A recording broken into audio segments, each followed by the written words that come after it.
Hello दोस्तों, भानीराम डाल YouTube channel में आपका एक बार फिर से स्वागत है। अपने post harvest technology and processing में टॉपिक्स वीडियो अपलोड किया था। जो पिछला था उसमें था अपने फल परिरक्षण के सिद्धांत और फल परिरक्षण की विधियां। तो फल परिरक्षण की विधियों में अपने एक तो अस्थायी विधि पढ़ी थी, जिसमें कुछ एक समय के लिए, कुछ एक दिन के लिए अगर आप फल सब्जियों को परिरक्षित करते हो तो वो अस्थायी परिरक्षण में आता है, टेम्पररी प्रिजर्वेशन में आता है। और महीने से लेकर सालों तक आप परिरक्षण करते हो तो उसको अपने परमानेंट प्रिजर्वेशन कहते हैं या स्थायी परिरक्षण कहते हैं। स्थायी परिरक्षण की विधियों पढ़ रहे थे अपने, जैसे उच्च तापक्रम पढ़ा, हाई टेम्परेचर पढ़ा, लो टेम्परेचर, निम्न तापक्रम पढ़ा। उसके अलावा यूज ऑफ प्रिजर्वेटिव यानी जो परिरक्षक है उनका उपयोग पढ़ा था। अपने परिरक्षक भी दो प्रकार के पढ़े थे, क्लास फर्स्ट और क्लास सेकंड, यानी कार्बनिक और रासायनिक। अब देखो, ये जो वीडियो है इसको समझने के लिए आपको पीछे वाला वीडियो या पीछे वाला लेक्चर देखना पड़ेगा, तभी काम का। अदरवाइज ये वीडियो सीधा सीधा आपके कोई काम का नहीं है। पीछे जो हमने अपलोड किया था वीडियो, उसमें ये था फल व सब्जियों के परिरक्षण या फलों के परिरक्षण के सिद्धांत तथा विधियां। फर्स्ट पार्ट था, यानी preservation of fruit principle and method, जो फर्स्ट के नाम से है। वो वीडियो देखोगे तभी आपको ये वीडियो समझ में आएगा, क्योंकि उसी वीडियो का ये बचा हुआ पार्ट है। अब देखो, हमने पढ़ा था स्थायी परिरक्षण में उच्च तापक्रम, निम्न तापक्रम परिरक्षकों का उपयोग। अगला जो चौथा मेथड है वो स्थायी परिरक्षण का, वो है कार्बन डाइऑक्साइड का यूज या कार्बनीकृत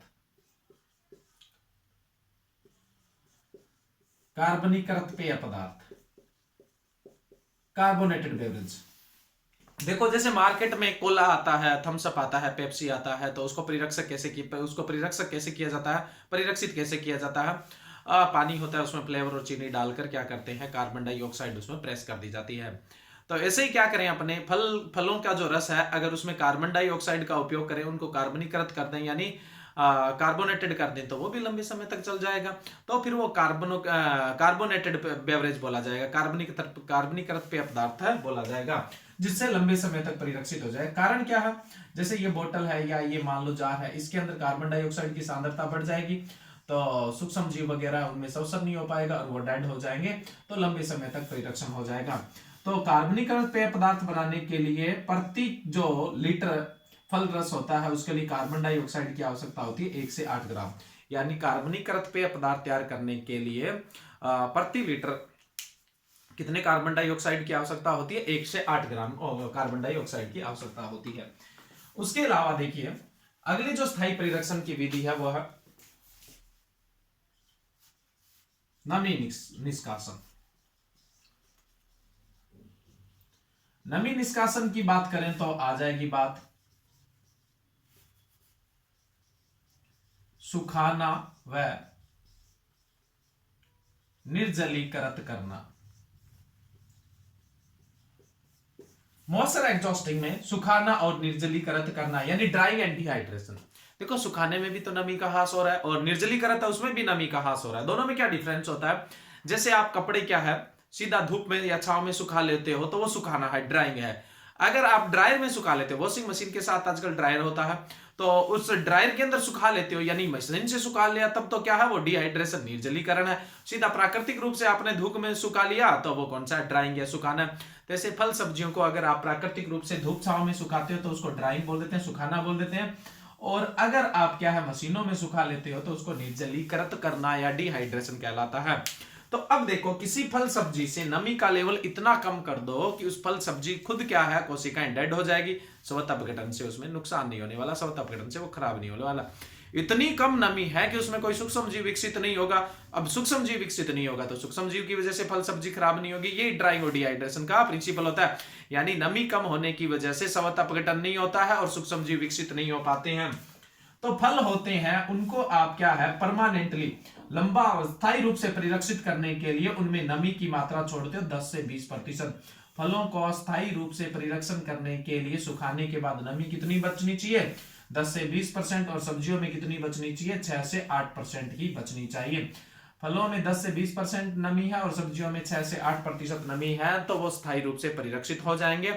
अब सब्जियों में 6 से 8 क्यों और फलों में 10 से 20 क्यों? इसका कारण क्या होता है? क्योंकि अपने पीछे वीडियो में पढ़ा था, जो अम्लीय प्रकृति के होते हैं वो जल्दी परिरक्षित होते हैं, जो क्षारीय प्रकृति के होते हैं उनमें अपने को एक्स्ट्रा एफर्ट लगाना पड़ता है। तो सब्जियां क्षारीय प्रकृति की है, इसलिए थोड़ी नमी का स्तर और डाउन करना पड़ेगा, तब जाके उनमें क्या होगा? स्थायी परिरक्षण होगा। अब ध्यान रखना है, जो ड्राइंग और डिहाइड्रेट किया हुआ प्रोडक्ट होता है वो बहुत ज्यादा हाइग्रोस्कोपिक नेचर का होता है, आर्द्रताग्राही होता है, वातावरण से नमी बहुत जल्दी खींचता है। जैसे बिस्किट को अपने खोल के छोड़ देते हैं तो वो नमी अब्जॉर्व कर लेता है, तो वैसे ही क्या है, ड्राइड और डिहाइड्रेट प्रोडक्ट होते हैं वो बहुत ज्यादा नमी अवशोषित करते हैं, इसलिए हमेशा इनको क्या है, पॉलीथीन में पैक किया जाता है। तो अगला स्थायी परिरक्षण का हो गया नमी निष्कासन। उसके अलावा अगला है वायु निष्कासन।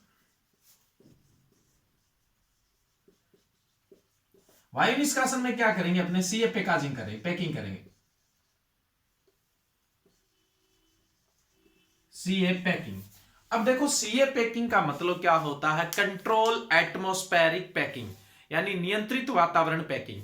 फल सब्जियों की पैकिंग कर रहे हो, उस थैली के अंदर अपने क्या करेंगे, नाइट्रोजन गैस भर देंगे और सील कर देंगे। अब उसमें ऑक्सीजन नहीं है तो जो फल सब्जी है वो खुद श्वसन नहीं कर पाएंगे, स्वतः अपघटन नहीं होगा, और सूक्ष्म जीव भी कैसे विकसित हो पाएंगे जब उसमें श्वसन ही नहीं होगा।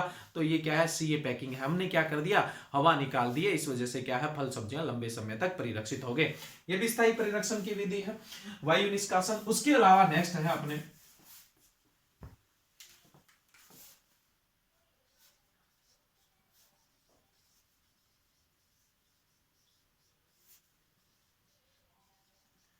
विकिरण उपचार, रेडिएशन ट्रीटमेंट। रेडिएशन ट्रीटमेंट क्या होता है, कुछ फल सब्जियों में रेडिएशन ट्रीटमेंट देकर अपने उनको लंबे समय तक क्या कर सकते हैं, परिरक्षित कर सकते हैं। जनरली फल सब्जियों को परिरक्षित करने के लिए या उन्हें किसी रोग से बचाने के लिए या किसी कीट को मारने के लिए गामा रेडिएशन का ही ट्रीटमेंट दिया जाता है हमेशा। कौन सी रेडिएशन का ट्रीटमेंट दिया जाता है, गामा रेडिएशन का ट्रीटमेंट दिया जाता है। और ज्यादातर जो एफपीओ फूड प्रोडक्ट ऑर्डर है उसके अनुसार 0.06 से लेकर 0.1 किलो ग्रे तक आप गामा रेडिएशन का उपचार दे सकते हो, इससे ज्यादा उपचार नहीं दे सकते हो। अगर कोई पर्टिकुलर फल है उसमें दे सकते हैं तो उसमें एफपीओ अपनी रिकमेंडेशन देगा।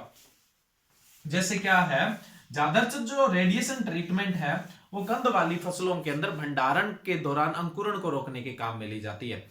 जैसे मैं बात करूं कि आलू है, आलू में क्या है, भंडारण के दौरान अंकुरण की बहुत बड़ी समस्या रहती है। तो अगर अपने उसमें क्या है, गामा किरणों का उपचार दे देते हैं, कितना गामा किरणों का उपचार देंगे, 0.06 से लेकर 0.15 किलो ग्रे गामा किरणों का उपचार दे देंगे तो भंडारण के दौरान आलू में अंकुरण नहीं होने वाला।